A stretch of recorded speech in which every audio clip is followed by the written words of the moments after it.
Pemirsa, kembali Anda saksikan program Daai Mata Hati bersama saya Astia Dika. Beragam kisah humanis serta informasi ringan yang menarik akan mengajak Anda untuk melihat sekitar kita dengan mata hati. Berikut ringkasan kabar kami hari ini.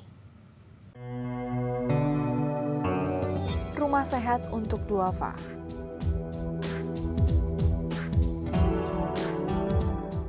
Rumah bagi anak yatim.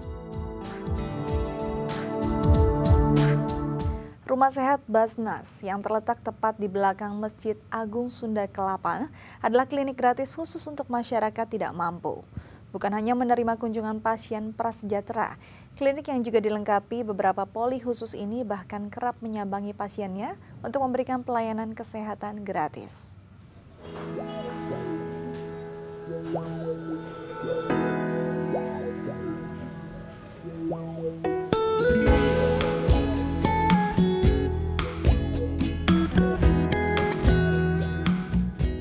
Kemiskinan yang berakibat pada ketidakmampuan memperbaiki taraf hidup, ibarat rantai yang membelenggu.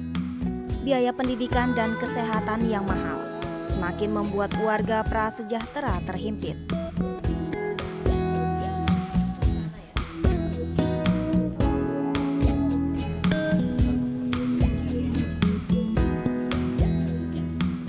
Dengan latar belakang kondisi tersebut, Rumah Sehat Basnas yang terletak di kawasan Masjid Agung Sunda Kelapa berdiri untuk memberikan pelayanan kesehatan bagi warga prasejahtera.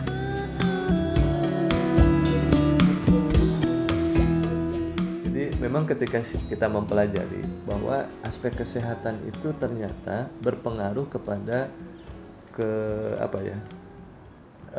kemampuan seseorang, ya. Jadi seseorang itu bisa jatuh kepada betul-betul tidak berdaya ketika aspek kesehatan. Yang pertama, kita lihat bahwa masyarakat itu ketika sakit, mereka tuh pasti yang terbayang di benak mereka adalah mahal. Ya kan? Kalau masih sakit itu ya ke dokter, ke rumah, itu pasti mahal pengaruh. Yang kedua, ada memang pihak-pihak atau di antara mustahik itu yang begitu sakit, entah itu keluarga ataupun diri, apalagi kepala keluarganya, itu bisa menyebabkan dia betul-betul terpuruk. Ya, misalnya kalau kita lihat para tukang, kalau kita lihat nominal upahnya itu tukang misalnya bangunan ya, itu relatif cukup, ya, per harinya gitu kan, itu cukup. Tapi begitu mereka sakit, hilang penghasilan mereka, ya kan? Nah, karena itu kita melihat harus ada bentuk jaminan kepada mereka. Harus ada bentuk dalam jaminan kesehatan, sehingga katakan ketika mereka sakit, ya paling tidak mereka tidak, kalaupun tidak hilang penghasilan, tidak mengeluarkan penghasilan yang dimilikinya untuk bayar, untuk berobat. Bukan rumah sakit, konsepnya adalah klinik dengan layanan dasar dengan rawat inap, itu secara perizinan, dan kita tidak menargetkan ini sebagai rumah sehat yang tumbuh kembang secara bangunan, tapi kita akan tumbuh kembangkannya dalam layanan. Karena itu kita tidak hanya memberikan layanan dalam gedung, tapi kita juga memberikan layanan luar gedung. Dan ini sekarang terbesar adalah layanan luar gedung. Rumah sehat ini didirikan oleh Badan Amil Zakat Nasional atau Basnas pada tanggal 14 September 2007 silam.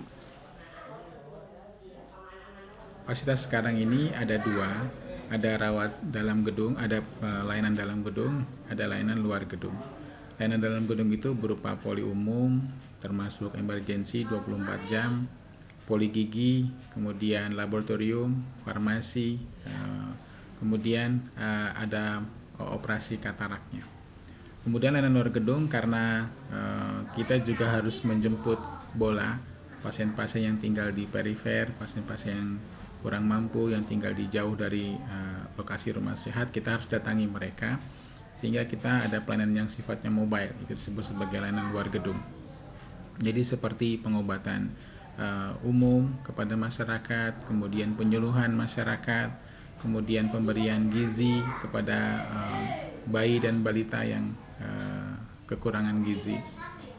Begitu juga termasuk center-center seperti gizi center, TBC center, kemudian hipertensi center, itu yang kita kembangkan. Di center itu tidak hanya berupa pengobatan, tetapi juga masyarakat diberitahu tentang kondisi penyakitnya. Rumah Sehat Sunda Kelapa ini juga memiliki fasilitas unit gawat darurat yang terbuka untuk siapa saja yang memerlukan penanganan darurat. Kita punya ruang gawat darurat 24 jam, dokter juga standby 24 jam. Kalau ada kasus-kasus emergensi kita tangani P3K-nya. Kalau kita mampu menangani sampai selesai, kita tangani sampai selesai di sini, seperti luka robek, ya, luka tusuk, luka gigit, ya, oleh hewan, itu mungkin sampai di sini bisa selesai. Tapi ketika ada emergensi yang harus penanganan rumah sakit, kita harus merujuk, dan kita punya ambulannya yang untuk merujuk sehingga pasien tidak perlu lagi mencari-cari transportasi. Kemudian biasanya kita rujuk ke Rumah Sakit Cipto Mangunkusumo karena kita punya MOU kerjasama dengan rumah sakit tersebut. Biasanya setelah masuk ke Rumah Sakit Cipto itu penanganannya akan lebih mudah karena kita punya MOU. Hanya dengan menyerahkan fotokopi kartu tanda penduduk, kartu keluarga, dan surat keterangan tidak mampu dari RT dan RW, warga bisa menjadi anggota Rumah Sehat ini. Pemulung yang tidak memiliki identitas atau warga pendatang dari luar kota juga bisa mendapatkan pelayanan kesehatan cuma-cuma di tempat ini. Pelayanan yang cepat, mudah, ramah, dan gratis menjadi daya tarik tersendiri bagi masyarakat prasejahtera untuk berobat di Rumah Sehat. Macam-macam sih banyak. Seperti kemarin aja kayak saya kena kista ya. Terus dirujuk di rumah sakit di klinik yang lumayan bagus lah, meriksa ini kista saya. Terus juga memang enak sih kalau berobat di sini. Alhamdulillah enak, lebih dihargai daripada di tempat yang lain. Kalau minum obat di sini alhamdulillah cocok gitu. Kata orang kan kayaknya cocok-cocokan. Kalau di sini bagus obatnya.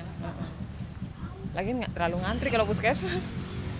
Kalau di sini kan nggak enak.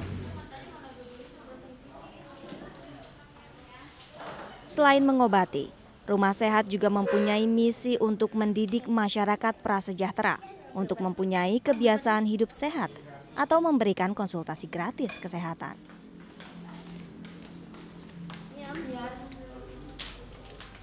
Kalau dari program pemerintah itu kan lebih banyaknya sifatnya kuratif. Orang sudah sakit diobati, itu pasti mahal.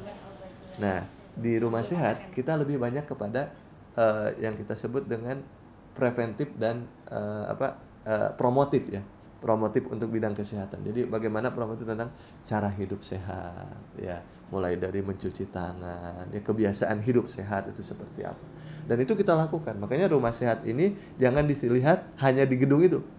Itu setiap hari itu kita ada tim yang namanya unit kesehatan keliling. Kita keliling ke beberapa kecamatan, terjadwal. Nah, itu memberikan tadi edukasi, memberikan promosi tentang kesehatan itu harus seperti apa gitu kan. Nah, itu kita lakukan. Nah, sehingga sekarang kalau yang sifatnya kuratif itu semuanya diselesaikan ke rumah sakit. Tapi kita yang bahkan di Rumah Sehat ini sering kita memberikan yang namanya konsultasi. Misalnya kan orang yang mau katakan orang yang mohon maaf misalnya kalau orang sakit diabetes, kalau nanti calonnya diabetes lagi itu kan kemungkinan besar turunannya ini sekali ya. Nah, itu harus diberikan konsultasi. Apakah bisa dicegah atau kalaupun mereka tetap harus menikah, ini loh yang harus mereka lakukan.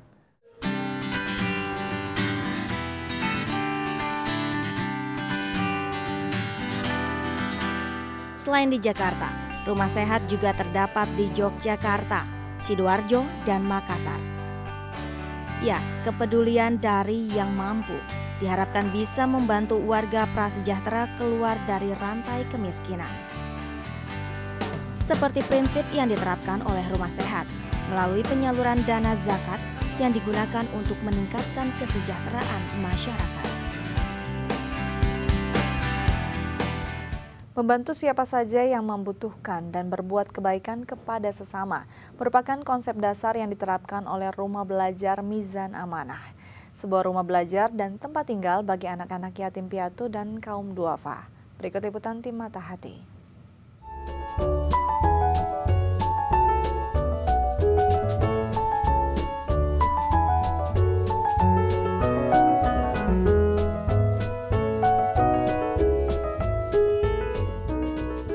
Menghabiskan waktu dengan teman sebaya dan bermain bersama adalah hal yang menyenangkan yang dijalani oleh anak-anak Rumah Belajar Mizan Amanah di kawasan Bintaro, Tangerang, Banten.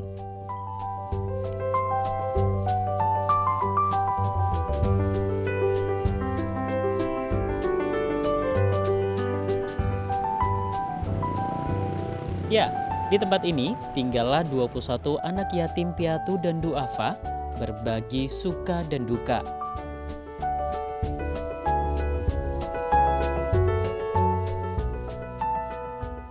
Nurul Fajar adalah salah satu dari anak-anak yatim piatu yang tinggal di sini. Ia datang dari Garut, Jawa Barat 5 bulan lalu.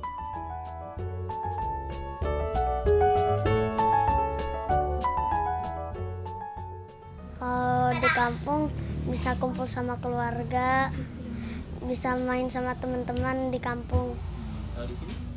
Di sini senang bisa belajar sama teman-teman, bisa belajar ngaji sama Om Heri bareng teman-teman. Allahu Akbar. Di tempat ini, mereka didorong dan diarahkan untuk meraih apa yang mereka cita-citakan. Selain itu, mereka juga dibimbing untuk mempunyai akhlak dan iman yang baik. Harus kita tahan. Nah, itu adalah bagian daripada kegiatan. Dan untuk anak-anak sendiri kita memiliki misi mendidik dan mengembangkan potensi anak yatim dan kaum duafa sehingga menjadi muslim yang hakiki. Jadi orientasi kita adalah akhirnya itu adalah mereka menjadi selain menjadi memiliki ilmu-ilmu formal tetapi memiliki iman yang benar.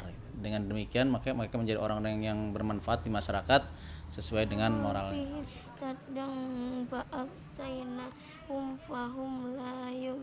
Di bulan Ramadan, saat anak-anak ini mulai libur sekolah, mereka diajak untuk menyelami agama lebih dalam, seperti mengaji, belajar, ataupun mendengarkan ceramah agama.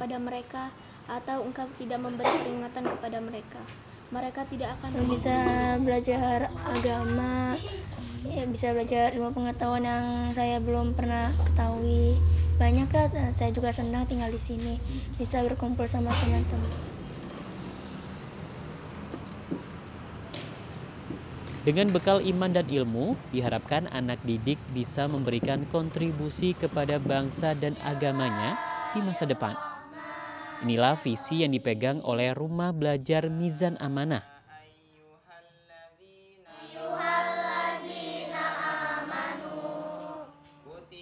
Terkhusus generasi-generasi yang sangat membutuhkan kita. Di antaranya di dalamnya ada anak-anak yatim, ada anak-anak terlantar, anak-anak duafa. Ya walaupun di belakang itu ada juga program-program pemberdayaan masyarakatnya.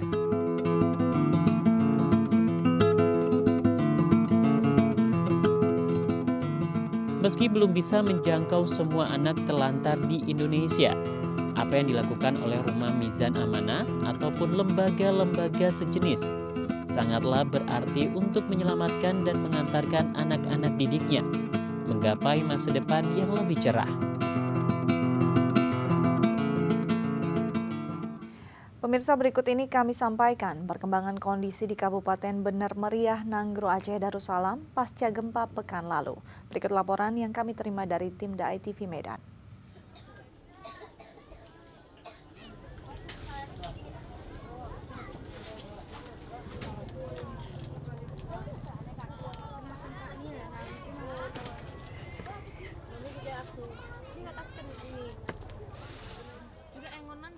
Inilah suasana Ramadan di posko pengungsian Kecamatan Ketol, Kabupaten Aceh Tengah, Nanggro, Aceh Darussalam. Para pengungsi yang mayoritas merupakan umat Muslim turut menyambut kedatangan bulan suci Ramadan dengan sukacita.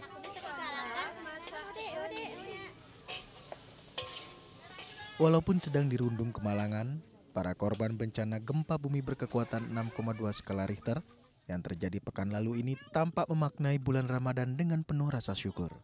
Mereka tetap menjalankan ibadah puasa wajib ini.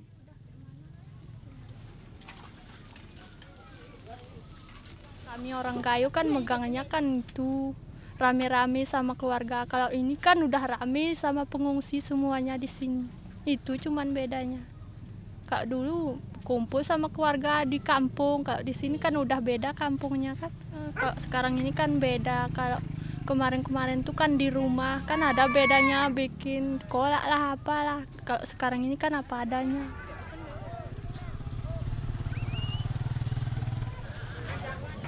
Berpuasa di pengungsian memang tak senyaman di rumah. Berbagai kegiatan kreatif harus terus diberikan kepada mereka dengan tujuan untuk menghibur diri dari kesedihan serta mengobati rasa trauma pasca musibah gempa bumi.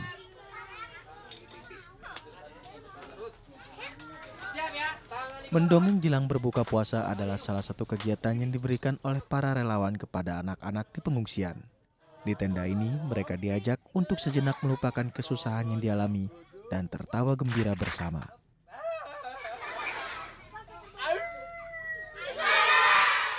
Hari ini pokoknya kita berbagi cerita dan berbagi gembira sama mereka, terutama kan mereka pasti mungkin mengalami sedih karena rumahnya rusak.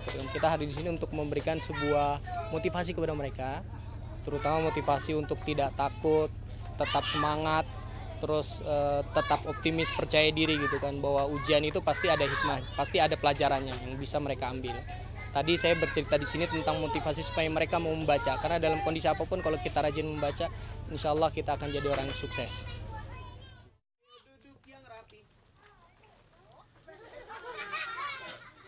Kegiatan mendongeng ini pun mendapat respon yang cukup baik dari anak-anak di pengungsian.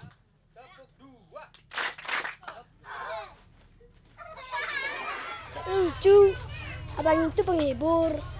Udah. Ben, abang itu lucu kali ceritanya Mbak. Mbak pun besok ikut main ya. Senang sekali bisa main bola, naik tambang, bermain sini. Terus main apa saja.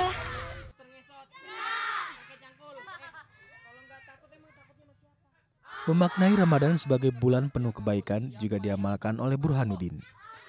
Pria paruh baya yang berprofesi sebagai polisi ini dulunya merupakan salah satu korban gempa bumi dan tsunami Aceh di tahun 2004. Burhanuddin pun turut membantu para korban bencana di pengungsian dengan tujuan membalas semua kebaikan yang pernah ia terima pada saat tertimpa musibah 8 tahun silam.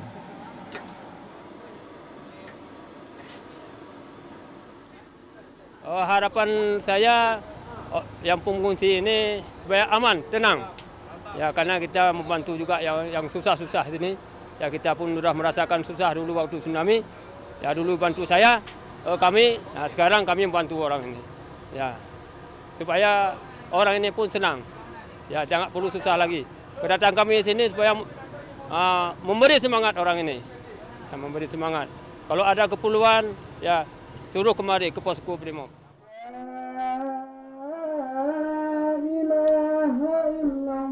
Azan maghrib pun berkumandang. Tibalah saat para pengungsi berbuka puasa. Mereka berbuka puasa di tenda masing-masing dengan menu berbuka seadanya. Sebuah tenda yang difungsikan sebagai tempat ibadah tampak dipenuhi jemaah yang akan melaksanakan sholat tarawih selepas Isya. Menjalani ibadah puasa di pengungsian memang tak mudah. Tapi hal ini membuat mereka lebih mampu memaknai arti bersyukur di balik segala kesulitan yang dihadirkan Sang Maha Kuasa. Maka beruntunglah kita yang masih diberikan kemudahan untuk menjalani hidup.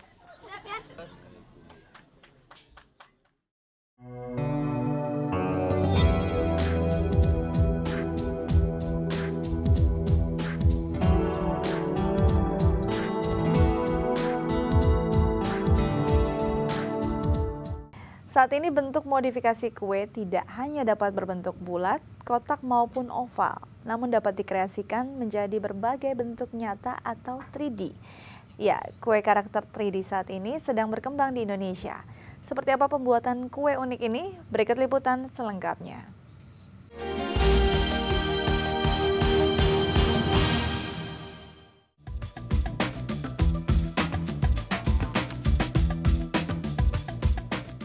Sudah menjadi tradisi, kue merupakan salah satu lambang dalam merayakan berbagai hal, seperti ulang tahun, kelulusan, atau yang lainnya. Seiring perkembangan zaman, modifikasi terhadap kue yang ada menjadi semakin cantik dan unik. Salah satunya adalah kue 3D. Diperhatikan secara seksama, kue-kue ini menyerupai bentuk aslinya. Berbagai bentuk karakter unik yang disukai anak-anak dibentuk dengan sangat terampil dan cantik.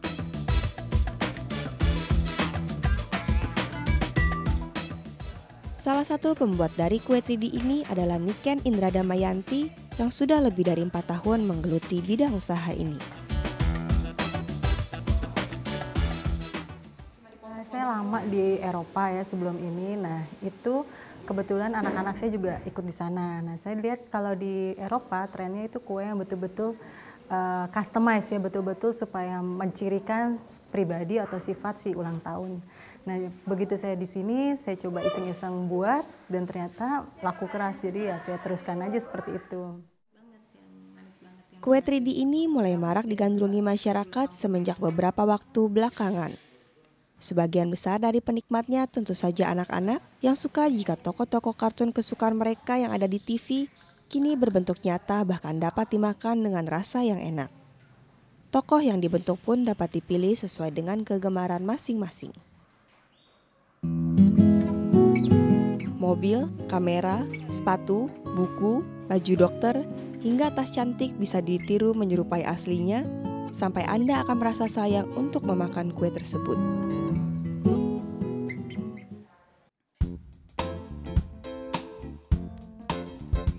Saat ini Niken sudah mempekerjakan sekitar 20 orang untuk membantu usahanya. Semua kuenya dibuat secara handmade. Omset yang bisa dicapainya kurang lebih 300 juta dalam sebulan. Dalam mengembangkan usahanya, Niken pun menurunkan cara membuat kue ini kepada para pekerjanya, sehingga mereka juga terampil dalam membuat kue 3D.